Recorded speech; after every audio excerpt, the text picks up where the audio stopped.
Dunque, io sono particolarmente orgoglioso di questa serata che abbiamo organizzato ospiti del Centro Servizi Culturali, perché come molti dei concittadini sapranno, considero Oristano la mia seconda se non quasi prima città, per cui avere l'opportunità di portare una cosa nella quale abbiamo creduto molto sia io che la regista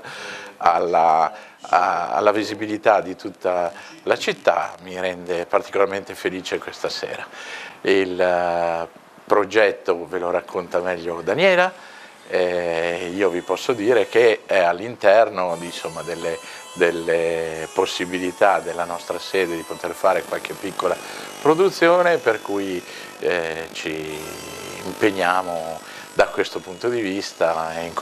nel quale noi crediamo una vera, come dire, rappresentazione del servizio pubblico. Sono molto contenta di essere qui a Oristano, al Centro Culturale, e di avere la possibilità di incontrare le donne che hanno partecipato con me a questa avventura iniziata l'anno scorso. Molte riprese sono state fatte a Oristano e nei dintorni, anche a Cabras, e questo è il mio personale omaggio alle donne di Sardegna, tutte, perché sono speciali,